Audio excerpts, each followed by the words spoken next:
संसद में 26 जून से हंगामे के पूरे आसार दिख रहे हैं। नई चुनी गई लोकसभा का पहला सत्र आज से है, जबकि 27 जून से राज्यसभा का सत्र शुरू होगा। दोनों ही सदन 3 जुलाई तक चलेंगे। इस दौरान 24 और 25 जून को लोकसभा में नए सदस्यों का शपथ ग्रहण होना है। 26 जून को लोकसभा अध्यक्ष का चुनाव होगा। इस मुद्दे पर सत्तारूढ़ एनडीए और विपक्ष के बीच खींचतान और हंगामा दिख सकता है। वहीं 27 जून को राष्ट्रपति के अभिभाषण के बाद फिर लोकसभा और राज्यसभा में हंगामा होने के आसार है। वहीं ठीक एक बरस पहले 23 जून 2023 को पूरा विपक्ष पटना में जुटा था। उस समय तैयारी लोकसभा चुनावों की थी और उसमें विपक्ष के एक मंच पर आने का मकसद नरेंद्र मोदी और बीजेपी के विजय रथ को रोककर सत्ता पर कब्जा जमाना था। कल 23 जून थी और साल 2024। केंद्र में मोदी की सरकार बरकरार है और गैर एनडीए दल फिर वही विपक्ष की भूमिका में है। आसान शब्दों में समझे तो साल भर में राजनीति का चरित्र बदला, मगर संसद के भीतर की परिस्थितियां लगभग वही है जो 16 मार्च 2024 से पहले थी। केंद्र की सरकार में नरेंद्र मोदी है। लगातार तीसरी बार उन्होंने प्रधानमंत्री का पद संभाला है और ऐसा करके वो आजाद भारत में जवाहरलाल नेहरू की बराबरी करने वाली पहली शख्सियत बने हैं। कांग्रेस से लेकर चाहे टीएमसी हो, सपा हो या लेफ्ट पार्टियां संसद में उसी स्थिति में खड़ी है जहां वो पिछले 10 सालों से हैं। 2014 और 2019 की तरह 2024 में बीजेपी सत्ता पर काबिज है और गैर एनडीए दल विपक्ष की भूमिका निभाएंगे। नरेंद्र मोदी को हटाने के लिए विपक्ष ने मिलकर इंडी गठबंधन बनाया था। 2024 लोकसभा चुनावों के नतीजे आए तो जनता का फैसला मोदी के हक में था। मतलब विपक्ष को जनता ने लगातार तीसरी बार नकार दिया। चुनाव परिणामों के मुताबिक मोदी की अगुवाई में एनडीए के पास पूर्ण बहुमत आया। नीतीश कुमार पहले नेता थे जिन्होंने इंडी अलायंस से किनारा किया। उसके बाद राष्ट्रीय लोकदल के नेता जयंत चौधरी ने भी विपक्षी दलों का साथ छोड़ दिया था। अब राजस्थान में 5 विधानसभा सीटों के लिए होने वाले उपचुनाव में प्रत्याशी उतारने को लेकर इंडी अलायंस में अभी से दरार नजर आने लगी है। गठबंधन में शामिल राष्ट्रीय लोकतांत्रिक पार्टी आरएलपी और भारत आदिवासी पार्टी स्वतंत्र रूप से प्रत्याशी उतारने की तैयारी कर रही है। आरएलपी अध्यक्ष और नागौर से सांसद हनुमान बेनीवाल ने कहा कि पिछले विधानसभा चुनाव में पार्टी ने बिना गठबंधन 3 सीटें जीती थी।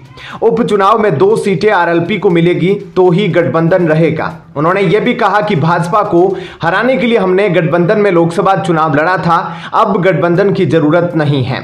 उधर गठबंधन में शामिल होकर डूंगरपुर बांसवाड़ा लोकसभा सीट से चुनाव जीतने वाले भारत आदिवासी पार्टी के राजकुमार रोत ने भी स्वतंत्र रूप से उपचुनाव लड़ने की बात कही है। पिछले दिनों जयपुर में रोत की मुख्यमंत्री भजनलाल शर्मा व कृषि मंत्री किरोड़ी लाल मीणा से मुलाकात के बाद उनकी कांग्रेस से दूरी बढ़ने के कयास लगाए जा रहे हैं। उल्लेखनीय है कि लोकसभा चुनाव में प्रदेश की 25 में से 11 सीटों पर प्रत्याशियों की जीत हुई थी। 8 सीटों पर कांग्रेस के प्रत्याशी जीते और 3 सीटों पर आरएलपी, माकपा व बाप के प्रत्याशी जीते। क्या कहना है ऐसे में आपका इस खबर पर कमेंट सेक्शन में अपनी राय जरूर बताएं। धन्यवाद। जय हिंद। देश में लगातार तीसरी बार एनडीए सरकार सत्ता हासिल कर चुकी है। हालांकि इस बार मुख्य दल भाजपा बिन अपने सहयोगी के सरकार बनाने में असमर्थ रही है। वहीं आज विपक्ष वाले बड़े खुश हो रहे हैं क्योंकि प्रधानमंत्री मोदी जी जब शपथ ले रहे थे तब विपक्षी खेमे से राहुल गांधी संविधान की कॉपी उन्हें दिखा रहे थे। कांग्रेसियों की टाइमिंग बड़ी खराब है क्योंकि कल देश में इमरजेंसी लगाने की एनिवर्सरी है। कल सारा देश इन विपक्षियों को संविधान की कॉपी दिखाएगा और इन्हें बताएगा कि संविधान को कुचलने वाले संविधान बचाने की नौटंकी करते अच्छे नहीं लगते। दरअसल प्रधानमंत्री नरेंद्र मोदी समेत देश के कई दिग्गज नेताओं ने लोकसभा सांसद के तौर पर सोमवार को शपथ ले ली है। इस दौरान कांग्रेस सांसद और इंडी गठबंधन के नेता राहुल गांधी ने कुछ ऐसा किया कि वो अब सोशल मीडिया पर वायरल हो रहा है। बता दें कि सांसदों के शपथ ग्रहण से पहले विपक्षी दलों के सांसदों ने संसद के बाहर संविधान के प्रति के साथ विरोध प्रदर्शन किया। पीएम मोदी आज जब सदन में सांसद के तौर पर शपथ ग्रहण कर रहे थे, उसी दौरान राहुल गांधी के साथ विपक्ष के कई सांसदों ने संविधान की प्रति दिखाई। सदन में कांग्रेस सांसद के पास समाजवादी पार्टी प्रमुख और कन्नौज सांसद अखिलेश यादव और उत्तर प्रदेश की फैजाबाद सीट से विजयी हुए अवधेश पासी भी बैठे थे। कांग्रेस संसदीय दल की प्रमुख सोनिया गांधी, पार्टी अध्यक्ष मल्लिकार्जुन खड़गे, पूर्व अध्यक्ष राहुल गांधी और विपक्षी इंडी गठबंधन के कई घटक दलों के नेता 18वीं लोकसभा के प्रथम सत्र के पहले दिन सोमवार को संविधान की प्रति लेकर सदन में पहुंचे और एकजुटता जाहिर की। कार्यवाही शुरू होने से पहले विपक्षी दलों के सांसदों ने भवन परिसर में भी विरोध जाहिर किया। हालिया लोकसभा चुनाव में कांग्रेस और अन्य विपक्षी दलों ने संविधान को एक बड़ा मुद्दा बनाया था। उनका आरोप था कि भाजपा संविधान बदलना चाहती है। राहुल ने आरोप लगाया कि पीएम मोदी और केंद्रीय गृह मंत्री अमित शाह संविधान पर हमला कर रहे हैं। उन्होंने कहा, पीएम और अमित शाह जो संविधान पर हमला कर रहे हैं वो हमें मंजूर नहीं और हम ऐसा नहीं होने देंगे। इसलिए हम शपथ लेने के दौरान संविधान लेकर आए हैं। हमारा संदेश है कि कोई भी ताकत भारत के संविधान को नहीं छू सकती। राहुल ने उत्तर प्रदेश के रायबरेली और केरल की वायनाड सीट से जीत हासिल की है। वहीं प्रधानमंत्री नरेंद्र मोदी ने कांग्रेस पर तीखा हमला बोलते हुए इमरजेंसी की 50वीं वर्षगांठ से एक दिन पहले इसकी घोषणा को भारतीय लोकतंत्र पर एक काला धब्बा बताया। बता दें कि 18वीं लोकसभा के पहले सेशन से पहले मीडिया को संबोधित करते हुए पीएम मोदी ने कहा, कल 25 जून है। 25 जून को भारत के लोकतंत्र पर लगे कलंक की 50वीं वर्षगांठ है। पीएम ने आगे कहा, भारत की नई पीढ़ी कभी नहीं भूलेगी कि भारत के संविधान को पूरी तरह से नकार दिया गया। संविधान के हर हिस्से को टुकड़े टुकड़े कर दिया गया। देश को जेल खाना बना दिया गया। लोकतंत्र को पूरी तरह से दबा दिया गया।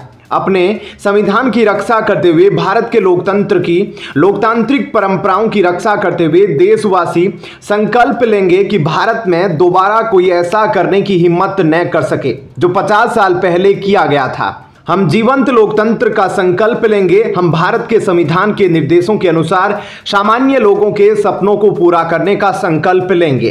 चलिए फिलहाल दोस्तों इस वीडियो में इतना ही। आपका क्या कहना है कमेंट सेक्शन में अपनी राय जरूर बताएं। धन्यवाद। जय हिंद। दिल्ली के मुख्यमंत्री अरविंद केजरीवाल को सुप्रीम कोर्ट से फिलहाल राहत नहीं मिली है। सर्वोच्च अदालत ने कहा कि हम इस मामले में हाई कोर्ट के फैसले का इंतजार करेंगे। इसके साथ ही कोर्ट ने अगली सुनवाई के लिए 26 जून की तारीख तय की है।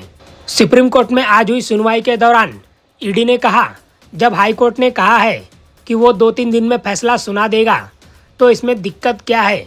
इस पर केजरीवाल के वकील अभिषेक मनु सिंघवी ने कहा, यह सरासर गलत है। जब सुप्रीम कोर्ट ने अंतरिम जमानत देने के आदेश के बाद नियमित जमानत के लिए निचली अदालत जाने को बोला था। अब जब निचली अदालत से जमानत मिल गई है तो हाई कोर्ट ने रोक लगा दी। यह सुप्रीम कोर्ट के आदेश की अवहेलना है। केजरीवाल की जमानत पर अंतरिम स्टे लगाते हुए फैसले को सुरक्षित रखे जाने को लेकर सुप्रीम कोर्ट ने कहा कि स्टे के मामले में फैसले सुरक्षित नहीं रखे जाते हैं बल्कि तभी सुना दिया जाता है। यहाँ जो हुआ है वह अनोखा है। हालांकि सर्वोच्च अदालत ने कहा वह भी वही गलती नहीं करेगी जो अंतरिम स्टे देते हुए हाईकोर्ट ने किया है। ईडी का प्रतिनिधित्व करने वाले अतिरिक्त सॉलिसिटर जनरल एसबी राजू ने दलील दी थी कि निचली अदालत का आदेश एक तरफा और गलत था। उन्होंने दावा किया था कि विशेष न्यायाधीश ने तथ्यों पर विचार नहीं किया। निचली अदालत के आदेश पर रोक लगाने का अनुरोध करते हुए उन्होंने दलील दी थी कि ईडी को अपना मामला रखने के लिए पर्याप्त समय भी नहीं दिया गया। राजू ने कहा कि आदेश पारित होने के बाद बहस के दौरान जब ईडी के वकील ने निचली अदालत से आग्रह किया कि वे अपने आदेश को 48 घंटे तक स्थगित रखें ताकि वे उच्च न्यायालय का दरवाजा खटखटा सके, लेकिन इस अनुरोध पर विचार नहीं किया गया। उन्होंने कहा, मुझे पूरी तरह से बहस करने की अनुमति नहीं दी गई। मुझे लिखित दलील पेश करने के लिए 2-3 दिन का उचित समय नहीं दिया गया। गुण दोष के आधार पर मेरे पास एक उत्कृष्ट मामला है। निचली अदालत ने मुझे अपनी बातें आधे घंटे में खत्म करने को कहा क्योंकि वो फैसला सुनाना चाहती थी, इसलिए हमें मामले पर बहस करने का पूरा मौका नहीं दिया गया। दिल्ली के मुख्यमंत्री अरविंद केजरीवाल की ओर से पेश हुए कांग्रेसी वकील अभिषेक मनु सिंघवी ने हाईकोर्ट में कहा था कि ईडी के वकील की ओर से लगाए गए आरोप स्पष्ट रूप से गलत हैं। उन्होंने कहा था, जमानत देने के आदेश पर अंतरिम रोक आतंकवादियों से संबंधित मामले में लगाई जाती है जो खतरनाक होते हैं या जिसके जमानत मिलने के बाद भागने की संभावना होती है। जस्टिस सुधीर कुमार जैन की वेकेशन बेंच ने कहा था कि हाई कोर्ट के आदेश सुनाए जाने तक केजरीवाल की जमानत पर रोक रहेगी। कोर्ट ने कहा था कि वह आदेश 2-3 दिनों के लिए सुरक्षित रख रही है क्योंकि वह पूरे मामले का रिकॉर्ड देखना चाहती है। दिल्ली शराब घोटाले से जुड़े मनी लॉन्ड्रिंग मामले में ईडी ने मुख्यमंत्री अरविंद केजरीवाल को पूछताछ के लिए 9 बार समन भेजे थे। पूछताछ के लिए पेश न होने और कोर्ट से राहत नहीं मिलने के बाद ईडी ने केजरीवाल को 21 मार्च को उनके घर जाकर गिरफ्तार किया था। 10 दिन तक ईडी की हिरासत में रहने के बाद 1 अप्रैल को राव एवेन्यू कोर्ट ने अरविंद केजरीवाल को न्यायिक हिरासत में तिहाड़ जेल भेज दिया था। 18वीं लोकसभा का पहला सत्र आज से शुरू हो गया है। कांग्रेस के नेतृत्व में विपक्ष के सांसद संसद परिसर में संविधान की प्रतियां लेकर विरोध प्रदर्शन भी किया। कांग्रेस आलाकमान इधर संसद में विरोध प्रदर्शन में बिजी है, तो वहीं दूसरी तरफ महाराष्ट्र में कांग्रेस पार्टी में सब कुछ ठीक नहीं है, तो हरियाणा में नहीं थम रही कांग्रेस की गुटबाजी। महाराष्ट्र के लगभग 16 कांग्रेस नेताओं ने पार्टी अध्यक्ष मल्लिकार्जुन खड़गे को बैठक के लिए चिट्ठी लिखी है। 16 जून को लिखी गई चिट्ठी में मुंबई में संगठनात्मक ढांचे पर ध्यान केंद्रित करने, पार्टी कार्यकर्ताओं के बीच समन्वय बढ़ाने, रणनीतिक सिफारिशों और प्रस्ताव पर चर्चा करने की बात की गई है। कांग्रेस के सूत्रों ने कहा है कि वरिष्ठ नेताओं का एक दल चाहता है कि पार्टी नेतृत्व वर्षा गायकवाड़ को मुंबई कांग्रेस प्रमुख के पद से हटा दे। चिट्ठी पर वरिष्ठ नेता चंद्रकांत हेंडोरे, CWC सदस्य और महाराष्ट्र कांग्रेस के कार्यकारी अध्यक्ष आरिफ नसीम खान और महाराष्ट्र कांग्रेस के कोषाध्यक्ष डॉक्टर अमरजीत मनहास ने भी हस्ताक्षर किए हैं। मुंबई कांग्रेस के पूर्व अध्यक्ष JC चंदूरकर भी इस कड़ी में शामिल है। इकोनॉमिक टाइम्स ने चिट्ठी लिखने वाले वरिष्ठ नेता के हवाले से बताया है कि वे चाहते हैं कि गायकवाड़ को पद से हटा दिया जाए ताकि कांग्रेस अपनी हालिया सफलता को और आगे ले जा सके। उन्होंने बताया वे एक संगठन का निर्माण करने में सक्षम नहीं रही है। कांग्रेस के प्रदर्शन को बेहतर करने के लिए कुछ लोगों ने कुछ उपाय सुझाए हैं, लेकिन उनके सुझावों की अनदेखी की गई है। कोई बातचीत नहीं है, वह वही करती है जो वह चाहती है। नतीजन पार्टी के भीतर बंटवारा हो गया है। अगर ऐसा ही चलता रहा तो हम मुंबई नगर निगम चुनाव नहीं जीत पाएंगे। आगामी विधानसभा चुनाव तो भूल ही जाइए।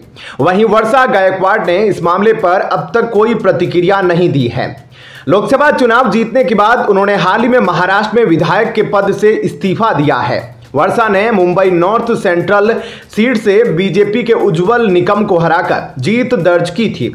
महाराष्ट्र में कांग्रेस को सबसे ज्यादा 13 सीटों पर सफलता मिली थी।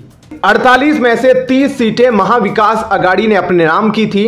वहीं लोकसभा चुनाव में हरियाणा की 10 में से 5 सीटें जीतकर कांग्रेस ने बीजेपी को तगड़ा झटका दिया था। इसके साथ ही 10 साल के बाद कांग्रेस की सूबे की सत्ता में वापसी की उम्मीदें की जाने लगी थी, लेकिन नतीजे के बाद कांग्रेस में अंदरूनी कलह सार्वजनिक रूप से सामने आ गई। पूर्व मुख्यमंत्री चौधरी बंसीलाल की सियासी विरासत संभाल रही पूर्व मंत्री किरण चौधरी और उनकी बेटी पूर्व सांसद श्रुति चौधरी ने कांग्रेस छोड़कर बीजेपी का दामन थाम लिया। रणदीप सुरजेवाला और कुमारी सैलजा किरण चौधरी के बहाने भूपेंद्र सिंह हुड्डा को घेर रही है। लोकसभा चुनाव में कांग्रेस प्रत्याशियों के चयन को लेकर हुड्डा और सैलजा के गुट आमने सामने हैं। कांग्रेस के अंदर मचा सियासी घमासान कांग्रेस की सत्ता में वापसी की उम्मीदों पर कहीं ग्रहण न लगा दे। हरियाणा में कांग्रेस 2014 के बाद से ही सत्ता से बाहर है। लोकसभा चुनाव के बाद अब विधानसभा चुनाव होने हैं, जिसे लेकर सहमात का खेल शुरू हो गया है। लोकसभा चुनाव में मिली हार के बाद बीजेपी अपने सियासी समीकरण को दुरुस्त करने में जुटी है, तो कांग्रेस अंतर्कलह से जूझ रही है। किरण चौधरी के पार्टी छोड़ने के बाद भी गुटबाजी खत्म होने का नाम नहीं ले रही। सिरसा से सांसद चुनी गई कुमारी सैलजा ने भूपेंद्र सिंह हुड्डा के खिलाफ मोर्चा खोल रखा है, तो रणदीप सुरजेवाला भी अलग ही तेवर में नजर आ रहे हैं। ऐसे में क्या कहना है आपका? कमेंट सेक्शन में अपनी राय जरूर बताएं। धन्यवाद। जय हिंद। पहले राहुल ने स्वयं यूपी और उत्तर भारतीयों को अपमानित किया, देश को उत्तर दक्षिण में बांटने की कोशिश की। अब स्थिति यह है कि हिंदी के नाम पर लगातार राहुल द्वारा दक्षिण में आग लगाने का प्रयास हो रहा है। अब उनके चहेते कांग्रेस के नवरत्न शशि थरूर यूपी को अपमानित कर रहे हैं। कांग्रेस नेता शशि थरूर के एक सोशल मीडिया पोस्ट पर जमकर बवाल हो रहा है। इस पोस्ट में थरूर ने उत्तर प्रदेश का मजाक बनाने वाले मीम का समर्थन किया था। इसे लेकर बीजेपी नेता भड़क गए और थरूर पर जमकर निशाना साधा। हालांकि थरूर का निशाना पेपर लीक पर था, लेकिन वे उत्तर प्रदेश की परिभाषा में ही खुद उलझ गए। कांग्रेस नेता शशि थरूर ने एक्स पर एक तस्वीर शेयर की जिसमें एक सवाल और एक जवाब था। हिंदी में सवाल था, उत्तर प्रदेश किसे कहते हैं? जवाब था, वह प्रदेश जहां परीक्षा से पहले उत्तर का पता चल जाए उसे उत्तर प्रदेश कहते हैं। शशि थरूर ने पोस्ट को शानदार बताया और परीक्षा पे चर्चा हैशटैग के साथ इसे शेयर किया। परीक्षा पे चर्चा प्रधानमंत्री नरेंद्र मोदी की एक पहल है। इसके जरिए वे परीक्षा से पहले छात्रों से बात करते हैं, उनका हौसला अफजाई करते हैं। शशि थरूर ने इसी पर कटाक्ष किया। इसे लेकर भारतीय जनता पार्टी के नेताओं ने उनकी आलोचना की और कहा कि तिरुवनंतपुरम के सांसद की पोस्ट साथ ही भारतीयों को शर्मिंदा करने की बेशरम राजनीति को दर्शाती है। पूर्व केंद्रीय मंत्री राजीव चंद्रशेखर ने भी थरूर के ट्वीट पर प्रतिक्रिया व्यक्त की और कहा, अन्य साथी भारतीयों को शर्मिंदा करने की बेशरम राजनीति जो कांग्रेस का तरीका है, जिसे इस स्वयंभू वैश्विक नागरिक ने कुशलतापूर्वक प्रदर्शित किया है। चंद्रशेखर ने एक्स पर लिखा, कुछ ही महीने पहले कांग्रेस के एक अन्य सदस्य वैश्विक नागरिक पित्रोदा ने भारतीयों को अफ्रीकी, चीनी, मध्य पूर्वी आदि बताया था। इस प्रकार की श्रेष्ठता की भावना कांग्रेस के डीएनए में गहराई तक समाई हुई है। केंद्रीय मंत्री हरदीप सिंह पुरी ने कहा कि उन्हें आश्चर्य है कि थरूर ने इस तरह से पूरे राज्य को स्टीरियोटाइप, तुच्छ और हास्यास्पद बनाने का विकल्प चुना। गंभीरता से शशि थरूर, क्या आप इस चर्चा को इस स्तर पर ले जाना चाहते हैं? उत्तर प्रदेश ने केवल हमारी सभ्यता में अपने योगदान के लिए जाना जाता है, बल्कि इसने अनगिनत साहित्यिक हस्तियों, राजनीतिक दिग्गजों और सफल व्यक्तियों को भी जन्म दिया है। विडंबना यह है कि यह प्रथम परिवार का भी घर है जिसे कभी कांग्रेस नेता नमन करते हैं। सर्वश्रेष्ठ संस्थानों में शिक्षित होने के विशेषाधिकार के बावजूद मुझे आश्चर्य है कि आपने इस तरह एक पूरे राज्य को स्टीरियोटाइप, तुच्छ और व्यंग्यात्मक रूप से प्रस्तुत करने का विकल्प चुना।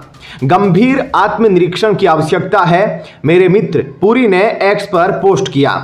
शशि थरूर की पोस्ट पर प्रतिक्रिया देते हुए असम के मुख्यमंत्री हेमंत बिस्वा शर्मा ने कहा, कांग्रेस नेता पागलपन की फुसफुसाहट के आगे झुक गए हैं। उनका दिमाग विक्षिप्तता के अलौकिक कोहरे में बह रहा है। शर्मा ने कहा, यह सज्जन अक्सर विभिन्न संस्कृतियों, पहले पूर्वोत्तर और अब उत्तर प्रदेश पर व्यंग्य करते हैं और उनके शब्द बहुत तीखे होते हैं। वे पागलपन की फुसफुसाहटों में फंस गए हैं और उनका दिमाग पागलपन की धुंध में डूबा हुआ है। क्या कहना है आपका इस पर? कमेंट सेक्शन में अपनी राय जरूर बताएं। धन्यवाद। जय हिंद।